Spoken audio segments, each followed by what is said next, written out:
Big boss Malayalam season 6 75 ദിവസങ്ങൾ പൂർത്തിയാക്കിയിരിക്കുന്നു. ഇപ്പോൾ ഹൗസിൽ അവശേഷിക്കുന്നത് 12 മത്സരാർത്ഥികളാണ്.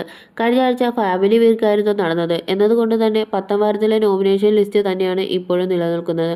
ജാസ്മിൻ, അഭിഷേക്, ജിൻഡോ, അർജുൻ, അൻസിബ, അപ്സര, ഋഷി, ശ്രീതു, റസ്മിൻ എന്നിവരാണ് നോമിനേഷനിൽ ഉൾപ്പെട്ടിരുന്നത്. അത് റസ്മിൻ കഴിഞ്ഞ ദിവസം പുറത്തായി. നന്ദന, സായി, നോറ, സിജോ എന്നിവർ മാത്രമാണ് നോമിനേഷനിൽ ഉൾപ്പെടാതിരിക്കുന്നത്. ഇപ്പോഴിതാ പഴയ നോമിനേഷൻ ലിസ്റ്റിൽ നിന്ന് 2 പേർ കൂടി പുറത്തായി എന്നുള്ള റിപ്പോർട്ടുകളാണ് പുറത്തുവരുന്നത്.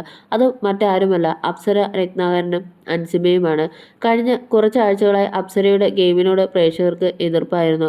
പവർ റൂമിൽ കയറിയതിനു ശേഷമാണ് അപ്സരയുടെ ഗെയിമിനെ ബിഗ് ബോസ് പ്രേക്ഷകർ എതിർത്തു തുടങ്ങിയത്. തന്റെ തെറ്റുകൾ പലപ്പോഴും അംഗീകരിക്കാൻ അപ്സര തയ്യാറാവാതിരുന്നത് വോട്ട് കുറയാൻ കാരണമായിട്ടുണ്ട്. തനിക്ക് നല്ല രീതിയിൽ ജനപിന്തുണയുണ്ടെന്ന് ചിന്തിച്ചാണ് അപ്സര മുന്നോട്ട് പോയത്. അതുകൊണ്ട് തന്നെ നോമിനേഷനിൽ വരുമ്പോൾ നല്ല കോൺഫിഡൻസ് ആയിട്ട് അപ്സര നിൽക്കാറുമുണ്ട്.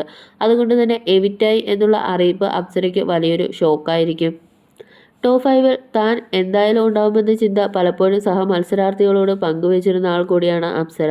ഗെയിമിന്റെ കാര്യത്തിലും നിലപാടുകൾ പറയുന്നതിലും അപ്സര എപ്പോഴും മുന്നിട്ടിറങ്ങാറുണ്ട്. പ്രേക്ഷകരുടെ താല്പര്യങ്ങൾ മനസ്സിലാക്കാൻ അപ്സരയ്ക്ക് സാധിച്ചിരുന്നില്ല. പക്ഷേ അതുതന്നെയാണ് വോട്ടിലും പ്രതിഫലിച്ചത്. അപ്സരയ്ക്കൊപ്പം ഋഷി പുറത്താവുമെന്നാണ് പ്രേക്ഷകർ കരുതിയത്. എന്നാൽ പ്രേക്ഷകരുടെ മുൻവിധികളെ തകിടം മറിച്ചുകൊണ്ട് ഹൗസിൽ നിന്ന് അപ്സരയ്ക്ക് ശേഷം പുറത്തായ മറ്റൊരാൾ അൻസിബയാണെന്നാണ് റിപ്പോർട്ടുകൾ. സീസൺ 6-ലെ മൈൻഡ് ഗെയിമർ ആരാണെന്ന് ചോദിച്ചാൽ പ്രേക്ഷകർ നിസ്സംശയം പറയുക അൻസിബ എന്നാകും. അതുകൊണ്ട് തന്നെ അൻസിബ ടോപ്പ് 5-ൽ വരാനുള്ള യോഗ്യതയുള്ള മത്സരാർത്ഥിയാണോ എന്ന അഭിപ്രായക്കാരോട് ഭൂരിപക്ഷം പ്രേക്ഷകരും എന്നത് അതേ എന്നായിരിക്കും. എന്നാൽ അൻസിബ പുറത്തായി എന്നുള്ള റിപ്പോർട്ടുകൾ പ്രേക്ഷകർക്ക് വലിയ ഷോക്കായി മാറിയിരിക്കുകയാണ്. ഒട്ടും തന്നെ ഗെയിം കളിക്കാതെ സേഫായി മുന്നോട്ട് പോകുന്ന ശ്രീതു, ഋഷി, സിജോ, അർജുൻ എന്നിവർ ഹൗസിലുള്ളപ്പോൾ അൻസിബ പുറത്തായതിനോട് പ്രേക്ഷകർ കമന്റിലൂടെ എതിർപ്പ് പ്രകടിപ്പിച്ചിട്ടുമുണ്ട്. അപ്സരയ്ക്കൊപ്പം ഋഷിയാകും പോവുക എന്നാണ് പ്രേക്ഷകർ കരുതിയിരുന്നത്. ഹൗസിൽ വന്ന് 75 ദിവസം പിന്നിട്ടെങ്കിലും ഇമേജ് പോകുമോ എന്ന് ഭയന്ന് ഇറങ്ങിക്കളിക്കാൻ തയ്യാറാവാത്ത മത്സരാർത്ഥിയാണ് ശ്രീതുവും അർജുനുമെല്ലാം. എന്നാൽ പവർ റൂം എന്ന കോൺസെപ്റ്റ് ഉണ്ടായിരുന്നതിനാൽ ഭൂരിഭാഗം നോമിനേഷനുകളിൽ നിന്ന് ശ്രീതു അടക്കമുള്ള സേഫ് ഗെയിമേഴ്സ് രക്ഷപ്പെടുകയായിരുന്നു.